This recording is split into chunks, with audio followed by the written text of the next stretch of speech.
welcome to the Social Innovation Summit 2020. This is hosted by the USC Price School, the Saul Price Center for Social Innovation.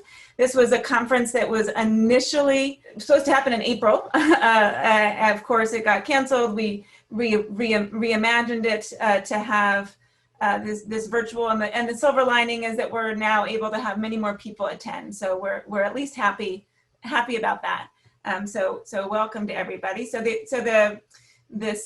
This conference started with Gary Painter, who you'll meet later, and Ann Owens, one of our associate directors of the Center from Sociology. We sort of had a call for papers, and the papers that you're going to hear today are those that we selected for the most part way back in February now to hear from, and we're excited to have them. So thank you to my committee for helping us select and curate the papers for today.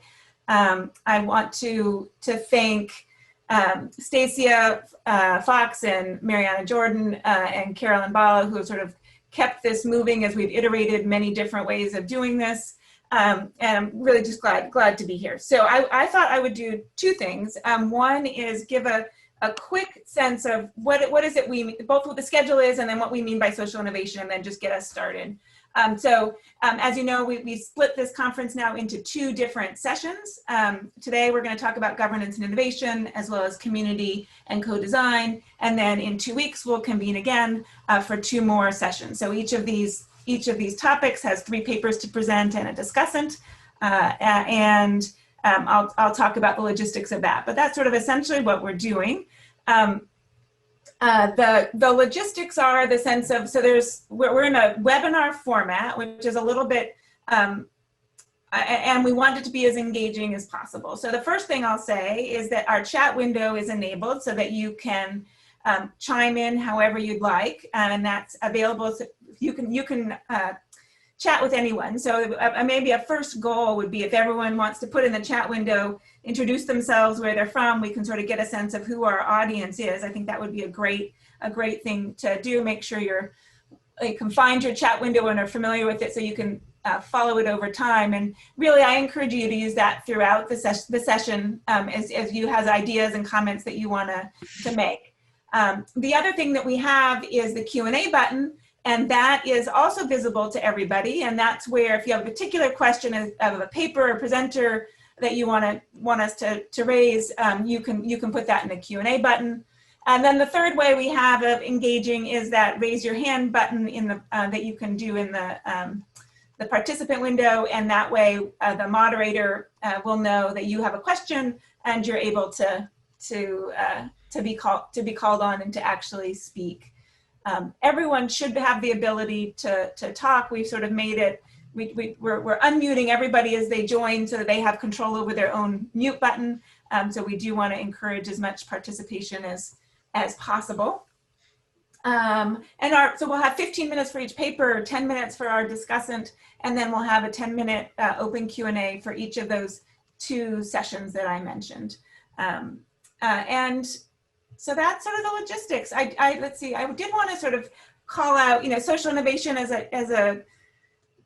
a word means a lot of different things to a lot of different people. And so I thought I would just share at USC, how we tend to think about what social innovation is. This is a definition that Gary Painter and Giovanna Rosen, who you'll meet as the discussant shortly, have talked about, social innovation as an iterative, inclusive process using innovation frameworks to achieve more effective and just solutions to complex social problems. So just to throw it out there, that's what we think about when we talk about social innovation.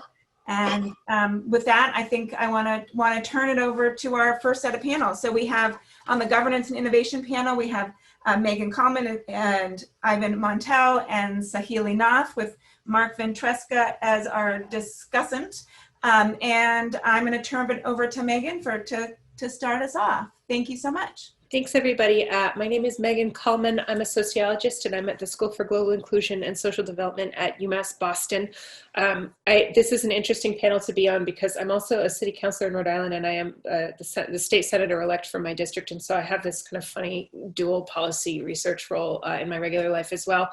And this is work that I am doing with Scott Frickel, who is a sociologist at Brown University at the Institute at Brown for Environment and Society. And I'm really excited to give this paper because it's the first time that it's seen the light of day to anybody. And it was supposed to see the light of day back in March, and then COVID hit and we kind of stopped working on it just because there were so many things going on. So I'm again excited to be here and kind of move these ideas out into public for the first time. So we've tentatively entitled this part of this I should say is data from an ongoing project. We have a couple of papers that have already come out for this, and we're looking at clean tech in Washington State. And so this particular paper we've titled for the moment, "The Hidden Developmental State, Intellectual Movements, and Clean Tech Innovation."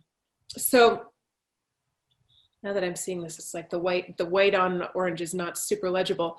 But basically our article is looking at the hidden developmental state, and we want to find out a couple of things, right? So first, how it operates at the organizational level. So we want some like resolution on what this phenomenon of the hidden developmental state does at the network level. And then importantly for us, how political mobilization occurs among professionals within it, and what effect these processes have on clean tech innovation. So we're using the case of the electrical industry and the rollout of smart meters in Washington State in the US.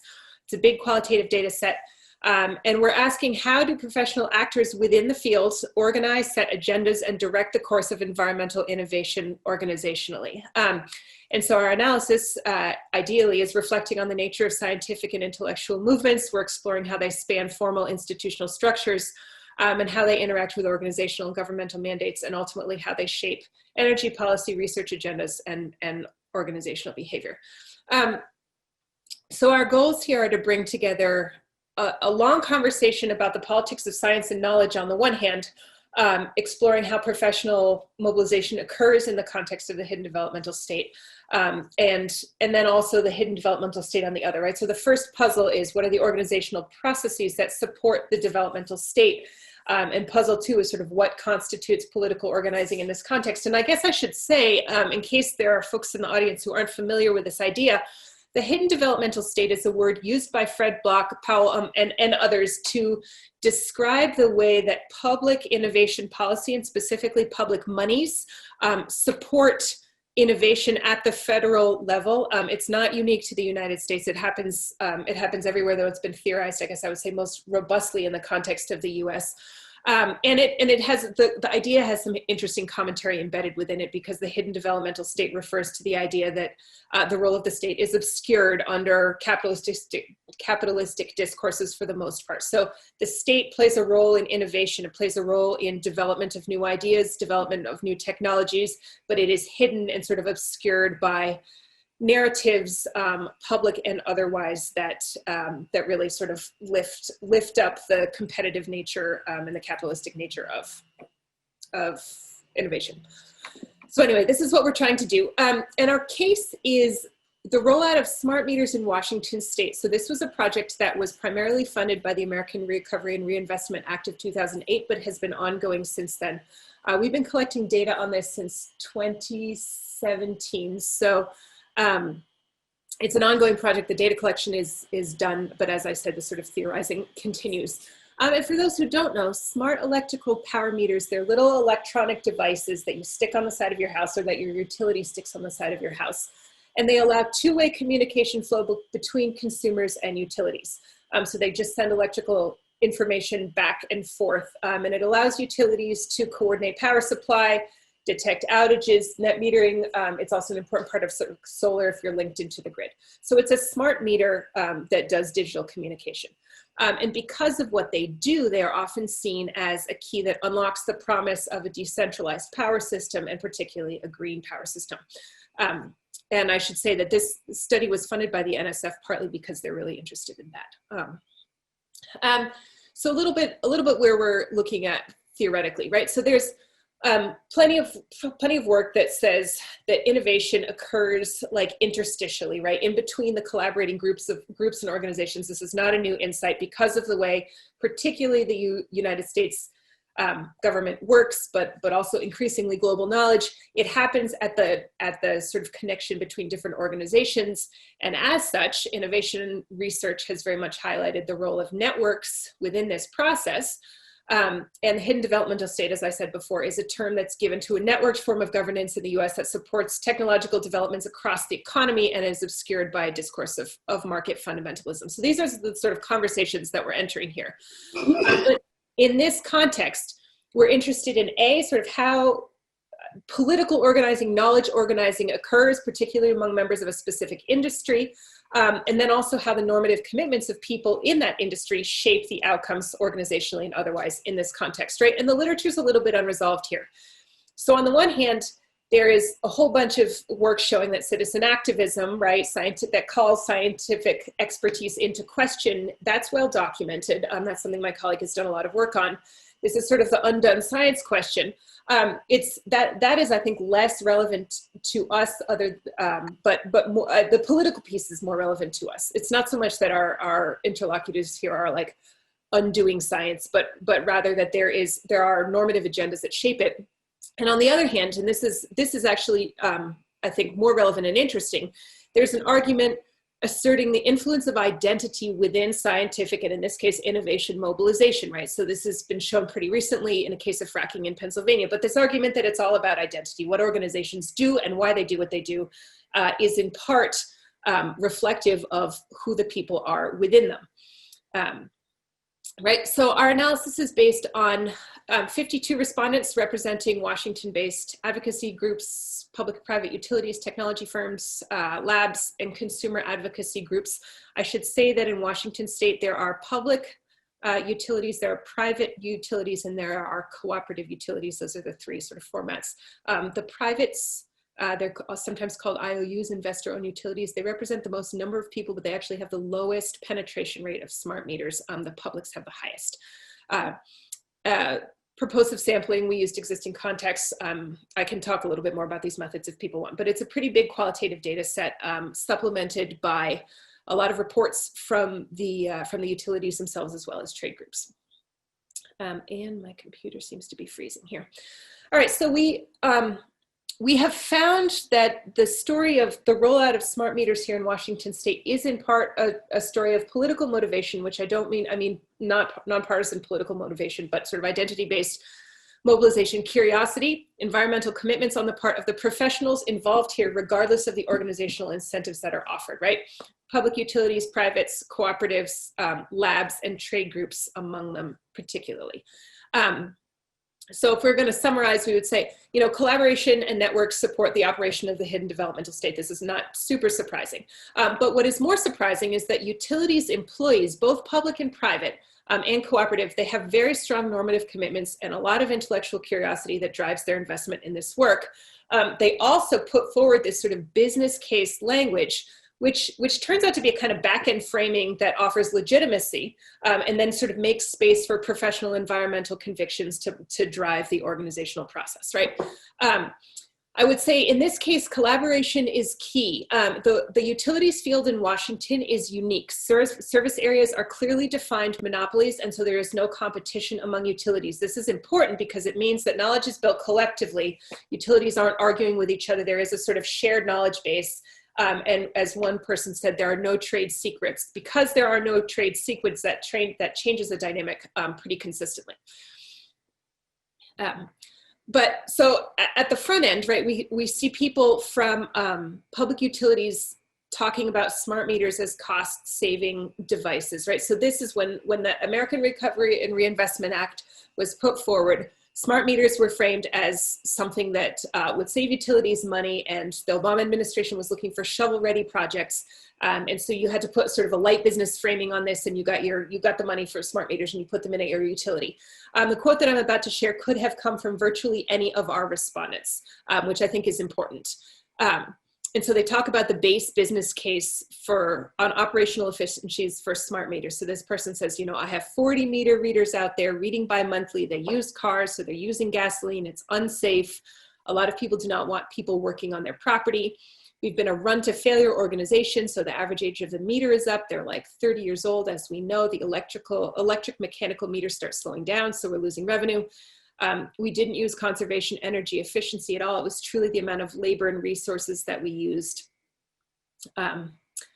to produce a bill. That was the main thing. That was when we first did it, referring to smart meters. When we did the initial business case, it's also in outage management. So right now, if you have the AMI, the automatic metering, you can minimize the area where the utility is, you can respond to outages more quickly. I mean, so this is just someone outlining all of the reasons why you could say on paper that you want a smart meter because it saves money, which is fine, which was what satisfied the mandate for the ARRA, and people got their money and they put in their smart meters. But here's where stuff gets really interesting. When I asked a utility who did not have a very strong business case for this, and the level of penetration for smart meters, this was a public utility, the level of penetration for smart meters was much higher than would be warranted by the business case. So they put in more smart meters than it financially made sense to do. And he gave me an answer that then became more common again than I would like. So I'm trying to move the face here so I can, so this person says, utilities investments are now becoming much more strategic. If you look at the business case for AMI, it says net costs and benefits over the 20-year life of the asset is negative $10 million. For example, we're going to reduce some labor. There are two hard things to get through policymakers in municipal government. But if you think about our customers are asking for products and services, things like prepayment programs, more insight into their own consumption. I want my utility to give me more digital services. I want to interact with them just like I do other service industries like your phone, and be more flexible and mobile friendly. And you couple that with the operational benefits that still exist from efficiency and savings on what you can do with the data. And you put a price tag on that and say, we can do all this and satisfy our customer needs and give our operators and analysts more operational insights to run this utility efficiently. And that's worth $10 million. And you consider AMI a strategic investment, and something that positions them to be the utility of the future. Now, this is surprising to me for public utilities to talk about being the utility of the future. I don't usually think of that as a purview of public organizations, but they emerge very strongly. That pattern emerges very strongly throughout the state in this case. Somebody at a different municipal utility says something similar. Not all of our decisions are going to be cost-based. Some of our decisions are going to be based on what the consumer expectations are that don't always have a positive return on investment. It's very difficult to quantify the value of reliable service. Our reliability of electric service, keeping costs low, but the reliability of our electric service is in our mission statement. They're a public utility, and it has been for 25, 26 years that I've been at this organization, and it probably will be for the next 25. Whatever we can do from a technology standpoint to bring efficiencies but improve reliability, we're going to invest in that. We recognize this technology is a long-term investment. So this future orientation shows up a lot. There also is a pretty strong public service motivation that emerges among the public and the cooperative utilities particularly. This is a manager of a very large public utility in a large city. And this person says, I think electricity is a right for every, not just a US right, a world right by every individual. So this framing of electricity as a right is really informing this person's attitude about how she's running her utility, right? So she says, without power, you can't do a lot of things. When you think about it, everything's driven by the internet. I'm still about a customer being able to choose how they want to be served. I don't believe we should be making profits off of electricity. That's my one thing. That's why I've not ever worked for a private utility. It's been co-op or municipalities. We can't run without power. So if there's a way in which individuals could decide somebody wants to have their own battery storage unit, then our job's to facilitate that. But even beyond that, there's still, I think, basic right for our customers to be able to choose how they want their power. If you're committed to renewables, if it makes sense, why wouldn't we help facilitate that? I want a flexible system where the utility is just there as a backup. And I would say there's another anecdote about a young engineer who took a job at like a smallish city, kind of off the, a little bit off the beaten path in Washington. And he took this job primarily because he had then like sort of individual control to revamp the entire Department of Public Works using smart grid and smart metering technology that didn't have to go through any public acquisition process through the town itself. But he said, I was offered jobs doing all sorts of flashy engineering, and I took this job because I have this vision of us being like a battery for ourselves in our own city. So if we ever get cut off from the power grid, we can have this distributed generation. We can have people with solar. It can all sort of run through our little local grid. So this guy has this, he has an entire vision for how to enable or equip the city to be self-sufficient in terms of energy. That didn't show up in the slides, but it's in the paper. There's some sort of interesting comments about democratic process there, but certainly his own commitment to it is representative of the same sort of public service motivation. And then you have some intellectual curiosity, right? So I spoke to a couple of folks, and some of my project colleagues also spoke to people at national labs and public labs. And one of them is telling us about sort of the evolution of the smart grid, worked on early smart grid stuff, and is saying, look, our new initiative is really this experimental lab where we're trying to optimize that economy, by which they mean the energy economy. Optimize the environment around health and around utilities and around environmental to make a, if you will, utopia of what would you want if you were in the ideal place, right? So this is a person who is driven by intellectual curiosity and a degree of utopian thinking in how they are organizing their research agendas and what they are working on rolling out. You also have this, I think this is the last point that I want to make, is that there's a very strong customer identity around being green in this part of the country particularly. And so somebody from a large investor in utility, so a private utility, actually said, you know, we're having current customers ask for ways they can get solar. One of the challenges is that not everybody has a roof that will work. So we have a number of the universities that want to install solar in some way, but they're challenged either by the facility they can put it on or maybe the upfront capital expense. So we're looking at taking on that community solar program and creating some kind of commercial community solar type opportunity. So maybe we build that into one of our sunshine areas. And again, this is a person saying, like, it doesn't really make sense, right, financially to have this solar thing going, but we have current customers asking for that. They're sort of riding the green wave. This woman also told me a story about their pilot community solar program, and the people who participated were so proud that they all wanted to go out to the community solar and take pictures next to their solar panel, and they, you know, had in the newspaper and everything. So there's some customer identity, again, like driving this market in ways that don't quite make financial sense. And so what we're trying to theorize here, and this is where I would really love any input, is that, like, we're seeing here intrinsic motivation relative to the state investments and relative to public resources. And also we're seeing this, like, particularly interesting kind of long-term orientation among public organizations, right? So while the data that has emerged here clearly supports the existing conversation about developmental state, and it turns on collaboration, it turns on networks, et cetera, but it also here really turns on the principles and the orientations of the people who are involved. Right, there's the utilities industry here is an instance of collective knowledge building, right? It sort of complicates the idea that proprietary ideas are the best route to innovation. It offers new ways to think about collaborative models. But more than that, for us, there are these very strong normative commitments, both within the utilities and within the research fields, and also increasingly among the consumers, right? Which sort of links to shifts in the field that encourage customers to be participants. So there's sort of ways to think about that relative to the digital revolution, the Internet of Things in general. But then interestingly here, the resources, in this case, the ARRA, right, provided by the hidden developmental state, have given the organizations the flexibility to pursue things on their own terms, right? So the idea that they had to make a sort of light business, these utilities made a light business case to get the money to put on the smart meters, has enabled people to explore all kinds of other possibilities that the smart meters open up, including aggregate data, sort of selling data, including the idea of even treating the grid like a battery where, you know, if it's sunny at my house, then my solar panels are generating electricity. I put that into the grid and it's, you know, shady on the other side of town and somebody's getting it there. So it's just really a transmission rather than a generation and a transmission thing. So we're still sort of trying to think this through, but again, the idea that there's some intrinsic motivation here on the part of a lot of the people involved in these organizational decisions is, to us, the interesting piece of that. So I'm going to stop there, and thank you all for listening.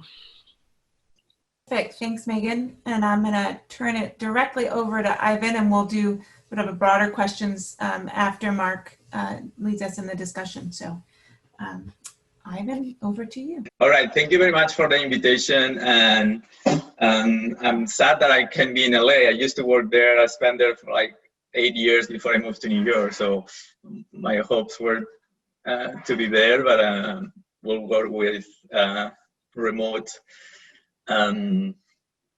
presentation. So this is a paper that I've been working for a while, and I think in the same situation that Megan, we worked up until March, April, and then we got into COVID, and it's a little rusty. So I would like to get any feedback as possible on what to do. We have to decide whether to improve it and then send it to a journal. So I'm in a business school, so I study innovation or responsible innovation or social innovation, or from kind of the private sector perspective. This is a project that I'm working with Leopoldo Gutierrez, Josep Tribó, and Ruth Aguilera. They are all from Spain like me, but we are in all over the different universities. So the research questions are, the first one that we have is basically what's the connection between responsible innovation, and I'll get to the definition later, and open innovation, and how much openness it's needed when companies are trying to innovate responsibly, and whether it's different than traditional innovation, and I'll also talk about what we mean by traditional innovation. Here's just one example of, I guess, from a business perspective, what we think it's a responsible innovation. This is a Banco de Bogotá, so it's one of the main banks in Colombia, and they've been for a few years now have these buses that go to all the rural, remote areas to provide, they call it aulas móviles, or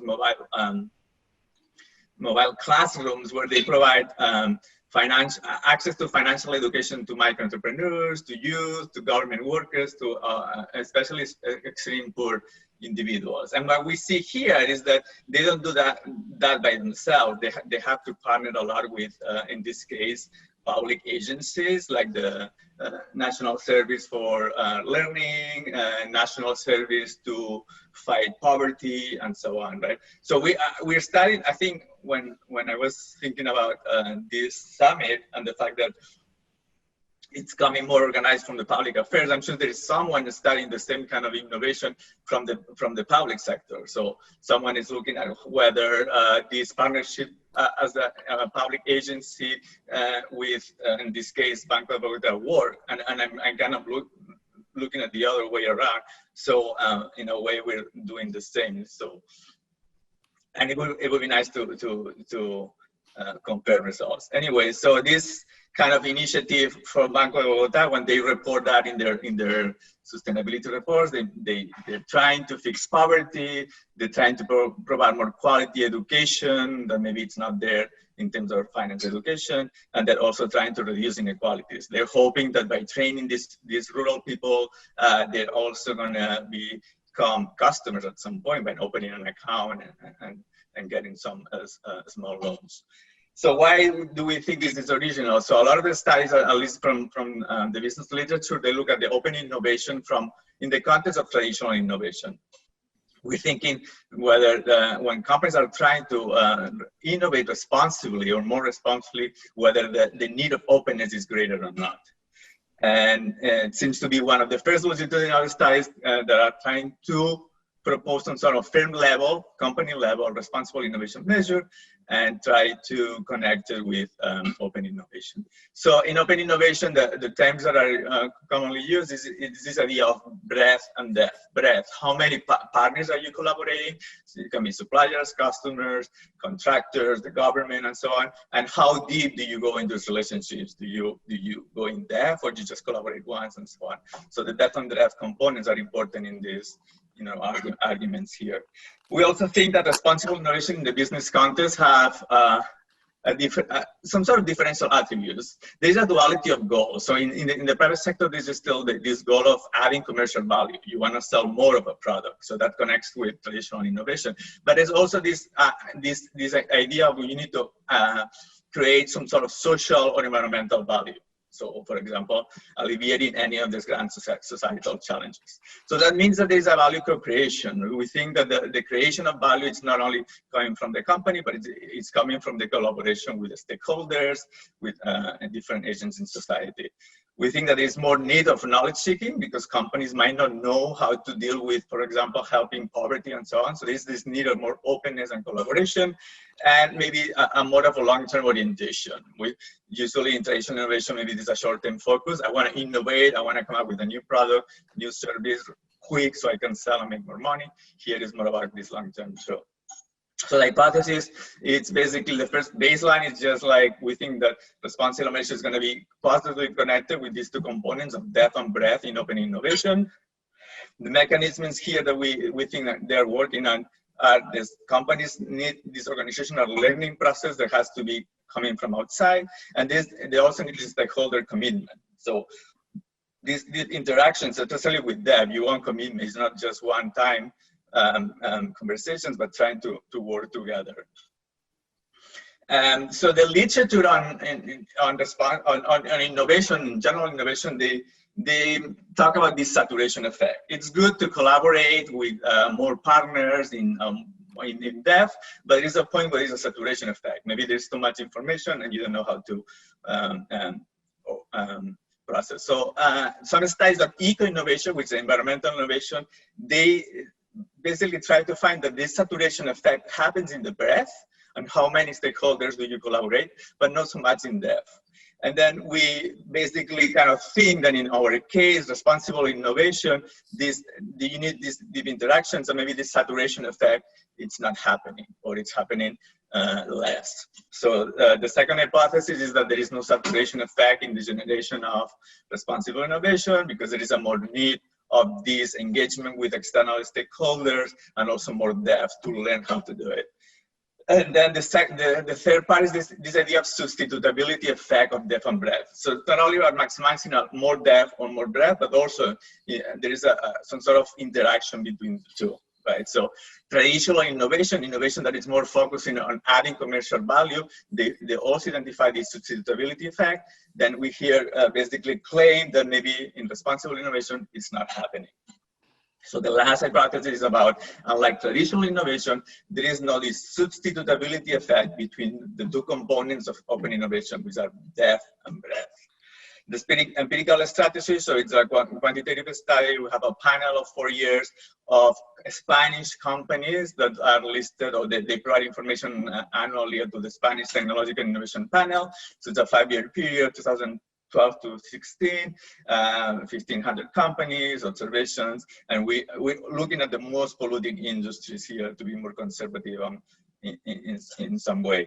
And fixed effects estimation, these are our measures of responsible innovation focus that are coming from the panel, the PTAC panel from Spain, and then traditional innovation. So you see traditional innovation is more item about adding more products, more services, while responsible innovation is this idea of reducing environmental impact and protecting employees and so on.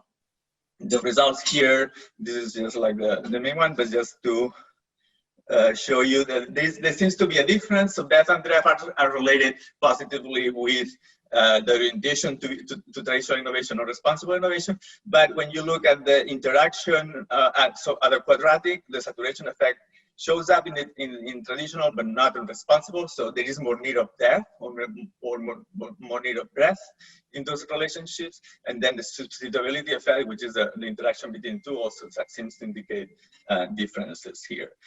Some theoretical contribution, I'm not sure we're adding anything to theory, but the idea that the responsible innovation needs much more openness in depth and breadth. And this is due to these attributes of responsible innovation, more need of knowledge, duality of goals, and so on.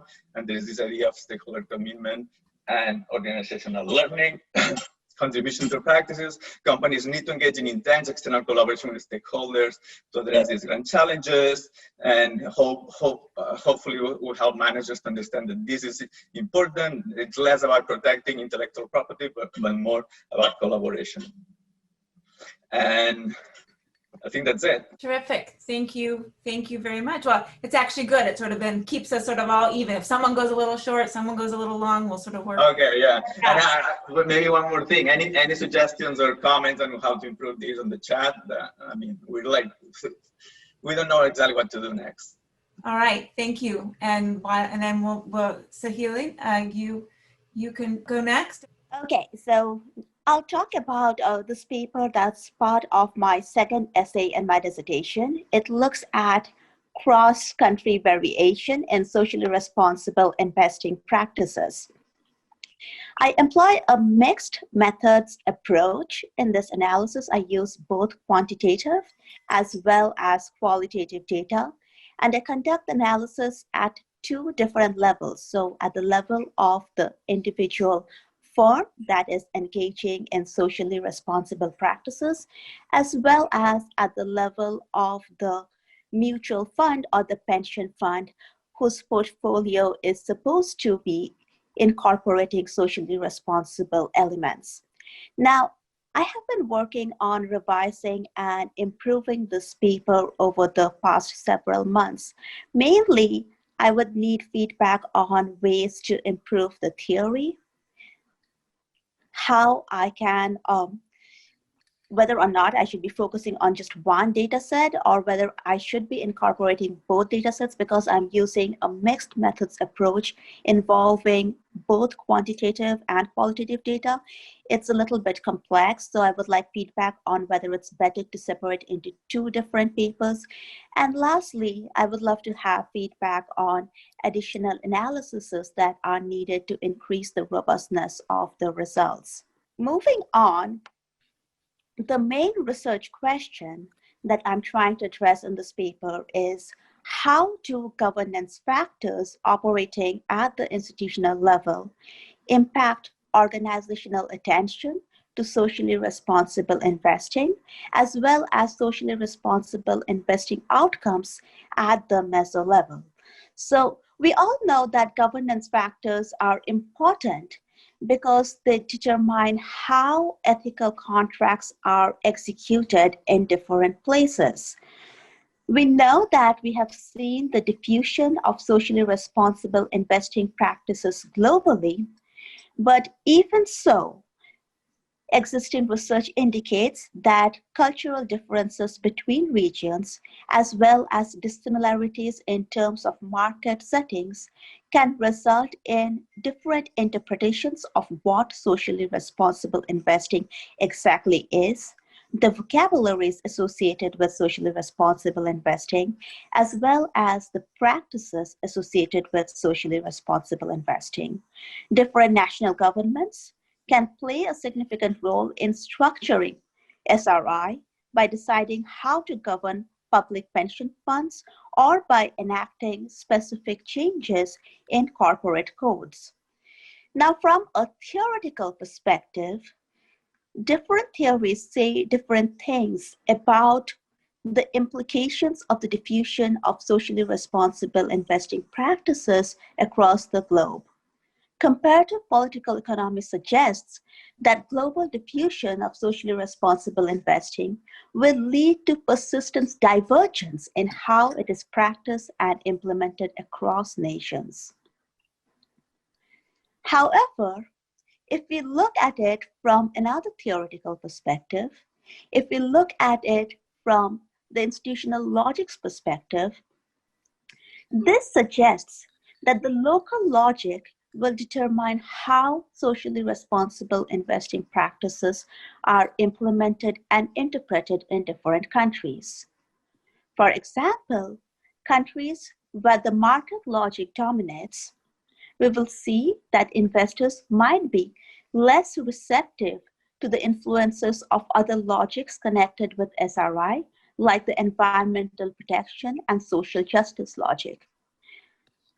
In contrast, in other countries where we see that the state logic dominates or the welfare logic dominates, we will find that the national government plays a key role in shaping the adoption, translation, and implementation of socially responsible investing initiatives. If we look at this problem from a third theoretical perspective, from the institutional theory perspective, the traditional institutional theory perspective suggests that as SRI diffuses globally, we will see homogenization or some amount of standardization of relevant investment practices due to isomorphic pressures as well as desire for legitimacy. Now that we know that three different theoretical perspectives provide three different insights on the implications of the diffusion of socially responsible practices across the globe, let's see what existing studies say. The problem with most existing studies is that they are typically case studies focusing on just one or a handful of countries, Mostly they are qualitative studies. They do not incorporate a lot of quantitative elements, and therefore they are less comparable and the results are less generalizable across these studies. The main aim in this particular paper is to comprehensively look at a whole host of different countries across geographies, both quantitatively and qualitatively, and see what exactly is the impact of different governance factors on SRI practices. Now let me move on to my specific hypothesis. The first hypothesis states that when asset owners and investment managers perceive high government effectiveness and political stability, they will pay greater attention to socially responsible investment. This is based on the fact that we know that strong governance can provide the regulatory and ideational basis for investor commitment to responsible investing. In contrast, if we have poor governance, or if we have political instability in a country, or even violent conflict and wars, that will result in a diversion of resources to address these issues, and companies will have less incentive or less resources available to pay attention to social responsibility considerations. Therefore, essentially, the first hypothesis states that we need high government effectiveness and political stability, and then firms will pay greater attention to socially responsible investment. Now let's look at the second hypothesis. The second hypothesis states that pension funds and mutual funds operating in countries where people have more freedom of expression will perform better on environmental, social, and governance dimensions compared to countries where people have less freedom of expression.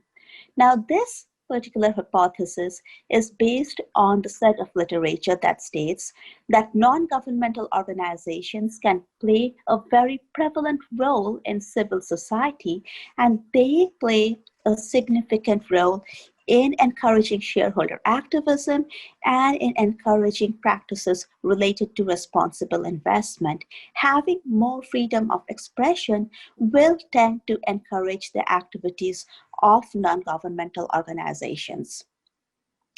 Let's move on now to the third hypothesis. This is the third and last hypothesis in my paper. This states that pension funds and mutual funds operating in countries where managers perceive higher corruption controlled by institutional mechanisms will display greater engagement with ESG issues, environmental, social, and governance issues, compared to countries where there is a lack of corruption control. Now, this is supported by different sets of literature. If we look at the cost-benefit rational actor viewpoint from the perspective of the particular discipline in economics, we will see that corruption increases the opportunity cost of bettering product or service quality in favor of bribing corrupt officials. From an organizational standpoint, we know that our bad apples versus bad barrels literature suggests that there can be a social contagion effect in terms of corruption, where a few corrupt actors can poison other good actors after reaching a critical threshold. The whole organization, in fact, can become corrupt. So these are the three main hypotheses. In order to test these hypotheses, I collate different data sets. So I collect comprehensive qualitative data from the Principles for Responsible Investment data portal. I collect qualitative data across different years.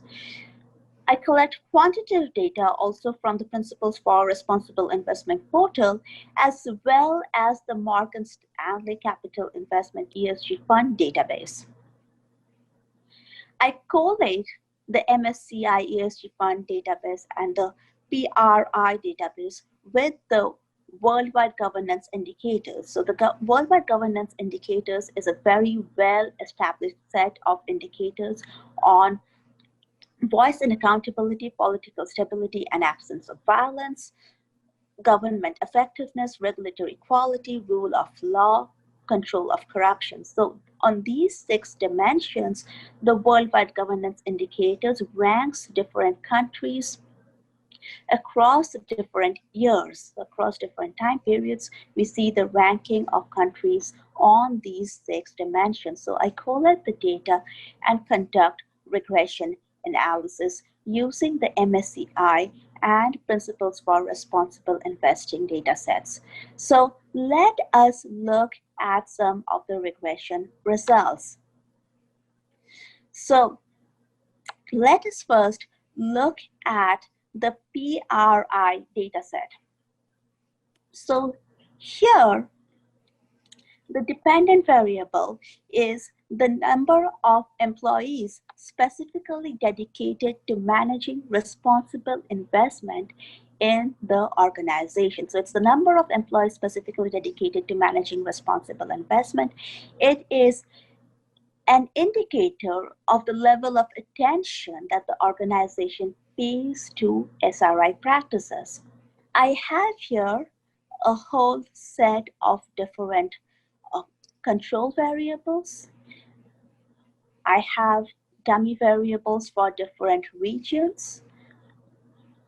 And the important independent variables that we are interested in are the institutional variables at the end of the table. So we see institutional variables, government effectiveness, and political stability. We see that for each of these models, these institutional variables are not significant. So we do not observe support for our first hypothesis. We will dig deeper into the reasons for this using our qualitative analysis. However, before we dig into the qualitative data, let us look at whether we have support for our second and third hypothesis. For the second and third hypothesis, we use the MSCI data. Here we are shifting from the firm level to the individual fund level. Each individual fund is scored in terms of how representative it is of SRI values, how well it incorporates elements related to environmental, social, and governance factors.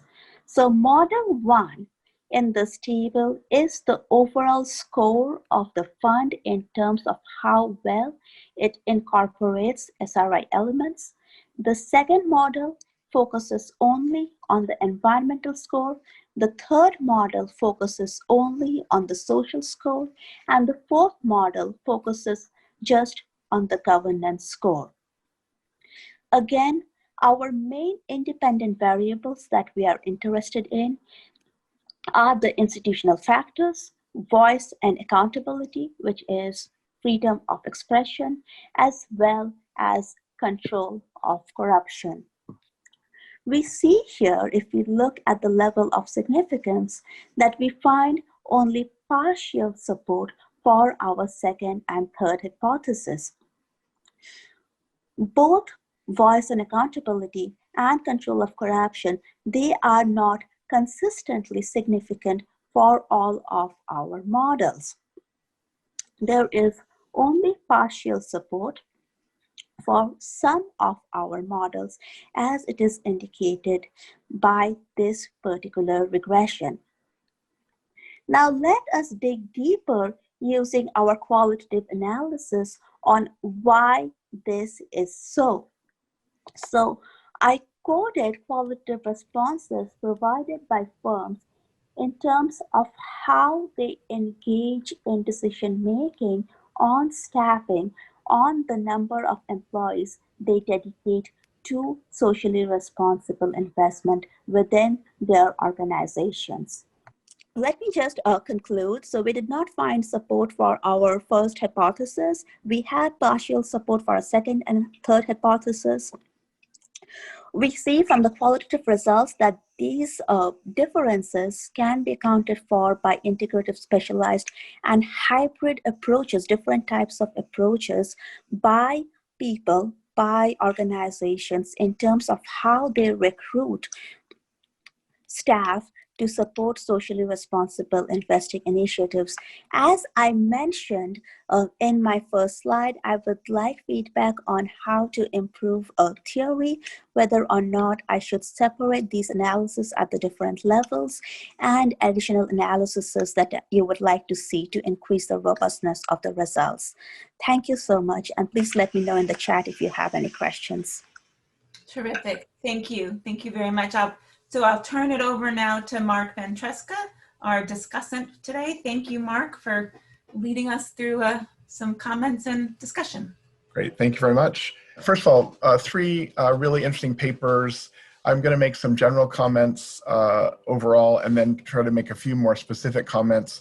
I will not make any of the paper authors happy with the detail of my comments or responding to their specific requests because I don't have that capacity right now. But the three papers, I think, the panel in general, I think is welcome. The panel in general gets us thinking about governance and innovation. It's my view, and I'd be curious whether people share this view, that we have largely, over the last 15, 20 years, forgotten about governance. We've reduced to the state and state actors, both in organizational theory and institutional theory. And all three of these papers really jump right into that. They begin to open up questions of what do we mean by governance? What's the role of the state? What are state actors in the Scotch Bowl sense? They give us rich and complex fields of actors that are dynamic. They're interacting constantly in different ways. So the outcome variables in each of the papers are very different. SRI practices, responsible innovation, clean tech in Washington. I'm going to say less about that. I think the outcome variables are interesting, fascinating, valuable, but the value of this panel is this kind of refocus on the rich approaches to governance. So the title, I think, says it all. It's governance and innovation. So I have a couple of kind of overall comments and then some more detailed comments. And Christine, I'll be brief in the spirit of keeping to my 10 minutes or even less. So I want to really welcome this re-engagement of governance, whether it's regulation, states as complex organizations, cross-sector linkages, rules of the game, with a broad portfolio of social innovation. The power for me of this panel, as I said, is not in any one of the papers or the particular outcomes. It's really kind of confronting what a restricted view of governance we have and how each of the papers begins to unpack that, to confront us with really wide sets of many actors, both formal states, but also stakeholder groups, investors, and others. So we're getting a picture of a field of change makers. I think the papers also motivate innovation in rich policy and governance context. I'm happy again to see this level of analysis on policy around clean tech in Washington, policy around socially responsible investment practices, policy around responsible innovation. Again, a quick aside there. I think that in recent years, I think the field, let's call the field organization theory, strategy, innovation studies have become very interested in really concrete kinds of innovations. We've focused richly on kinds of innovations. And again, all three of these papers kind of bump us up a level to think about what's the architecture, what's the matrix of policy in which those come in. The clean tech, the smart meter story that Kalman and Frickel shared with us, is playing out in a US state, it's playing out across many countries, it's playing out in many sectors, so traditional technology stories, generations of smart meters, different capabilities. Increasingly, smart meters are caught up in the debates over the future of energy, the debates between Tesla and others on home batteries. So I think each of the papers kind of anchors on a particular innovation space or a particular technology, but doesn't get caught up in that in a way that I think is useful. It's the it's part of the story, but it's not the real focus story. As I said, I think the highlight insights really are the dynamics of fields of institutional actors that make and manage governance. If you remember very quickly, Theda Skocpol a long time ago kind of confronted several decades of ideological studies of the state by saying literally boys, and she literally said boys. States are complex organizations. They're complex Weberian organizations. If we want to study what states do, we have to study them as actors with full of divergent agendas and commitments and capacities. And I think each of these papers do that. They each help us understand governance in very rich, methodologically varied ways. And they help us think about governance as not reducible to the state, but instead as comprising sets of actors, sets of collaboration, sets of networks. And I think that's really useful. The papers do that well. So again, appreciating Skocpol and kind of happy to see her insights be reborn in a new era of studying innovation. And specifically, and I know this will come out over the course of the summit, these three papers arguably are about social innovation in a very general sense. Again, they enrich our view of social innovation. We're not only talking about traditional social innovation. We're talking about new and alternative technologies, about new kinds of investment practices. So the papers help us sort of kind of parameterize what do we mean by social innovation in ways that are really expansive, which I think is useful. The third kind of broad question here is what's the value for these what I'm going to call organization-rich approaches to governance? How do these empirical studies add to how we specify and understand governance? I think across the papers, we get a lot of rich ideas, what I'm going to call the 5 C's. I'm making that up. There could be 7, there could be 3, but I'm going to say there's 5. Constraint, capacity, competition, collaboration, and coordination. As I read through these 3 papers, those are the themes that emerge at the interesting level, motivated and specified in independent variables, motivated and specified in the mechanisms, the hypotheses, the arguments. So we have a much more varied view of these fields, and we have a much more varied view of governance, itself an outcome of organizational arrangements. And I will, just in the interest of time, I won't belabor that, but I think that many of us have stopped thinking in organization-rich terms, and we've relied on either ideas like institutional logics or some other governance ideas that come out of strategy. So I'm happy to see these papers really engage in this organization-rich view of these. I think the last one, and I'll be thin here, just quickly mention it. The papers have very aggressive research designs. Each of the 3 have really clearly stated designs, and they play with the role of theory. They're all comparative, which I think is great.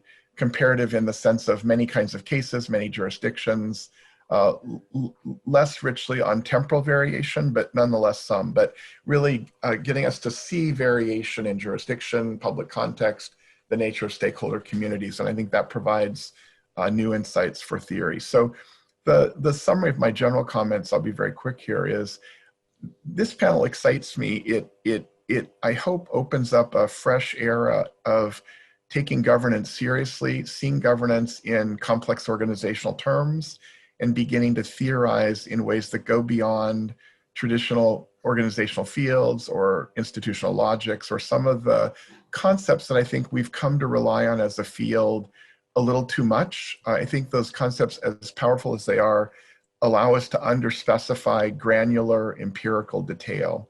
And each of these papers is very richly empirical in that way, not trying to diminish the detail and the variety. So, you know, in a sense, I think if I were going to be a journal editor, I'd say each of the 3 papers is somewhat underdeveloped as an empirical paper for a journal article. But what they do is they give us a glimpse of very rich empirical variation in this kind of comparative model that is seeing the variation across levels and jurisdictions. And I think that's a good starting point. All 3 of the articles and their presentations sort of said, oh, this is the first time presenting, or I'm really looking for this kind of guidance. I'm not going to give that right now. I'm happy to talk to people individually later, and maybe in the conversation we do that. I see these papers, though, as a great first step in reappreciating granular variation, comparative jurisdictions, and this focus on governance as a complex organizational phenomenon. Very quickly, I think that Kalman and Frickel do something fun. They kind of pull out the idea of the hidden developmental state, and the paper basically motivates that argument between networks of technology innovation in the context of what they call market fundamentalism, and then point to how what happens in Washington State are new kinds of identity alliances, new kinds of collective identities, new kinds of mobilization, all really interesting. There's a sub-theme in the paper that I think is also relevant. If you followed the media the last couple of weeks, in the US at least, the big tech firms, we now call them big tech, which is already a sign of something interesting happening, but the big tech firms are getting a little bit, let's say, chastened by regulators and by the US Congress. I think that conversation that Kalman and Frickel have on public utilities as utilities of the future and what that means is extremely interesting. I think that argument about a utility, the model of a utility being applied to firms, for the last 15 years, last 10 years, we've debated, is Twitter a tech platform or a media company? I think the idea of it being a public utility with people having rights to information may be a very interesting solution to that. So I think the paper is helpful in that way. And again, like the clean tech story is being told in many ways, in many contexts. Really appreciate the effort here to embrace a powerful political sociology theory of the state and map that onto these debates over new innovations and introduce this idea of the utility model. The Montiel paper I have fewer comments on. Again, I think it's a sprawling paper that really works to say, let's think about responsible innovation, which is many things. Let's really motivate that using the insights of open innovation and stakeholder theory. They have a data set that's extraordinary. It's a Spanish data set, as you heard, 12,000 firms, 400 variables. Incredible opportunity to really specify features of innovations. The one thing I would suggest is that they, in addition to the particular analyses they've done, they think about some configurational analyses. I think you'll find interesting configurations of features across the many technologies that are in the database. And I think that interest in configurational analysis, a lot of debates on that, whether you do comparative qualitative QCA or others. We have now good research technologies to really understand those kinds of configurations, and the data set is large enough and the range of cases and types of innovations is large enough that we could get some, I think, insight about sectors or quadrants or kind of communities of innovation. The paper is really focused on saying, how do we think about responsible innovation using the tools of open innovation particularly? I would probably encourage you to take a more jaundiced view of open innovation and digest that into a couple of clearer arguments and then try to map those onto the data you have. The NAF paper, Finding Strength in Differences, again, the core claim, as she said just now, governance matters for how ethical issues are implemented. The virtue here is using lots of different kinds of evidence, whether it's corporate codes or pension funds, and then really, again, the jurisdictional variation. I think the story here is diffusion of policies and practices. Again, the theoretical framing, three kind of core arguments. I'd probably quibble with you on each of the ways you frame the three arguments, an effort to build hypotheses and go forward. I think that, again, the power in the paper is pushing up from practices to policy and how those policies may well be shaped by regional jurisdictional variation, regime variation. I think that's the powerful story here. What's implicit in the findings that you report and what's implicit in the paper is the role of intermediaries that are going to help bracket and translate among the overall regime. So one of the themes in the paper is, there's still variation. The institutional variables don't work basically in the models. So there's still variation despite what one could read as the power of institutional logics or field analyses. I think the story there is in part intermediaries, the experts and theorizers and policy expert community standard setters that are actually adjudicating what those policies look like in practice. I'm a big fan of intermediaries. I think that's the story here to go to. So let me stop there and just say, three really rich papers, great way to start the conference off, the summit off. Happy to see us talking about governance in these organization-rich ways.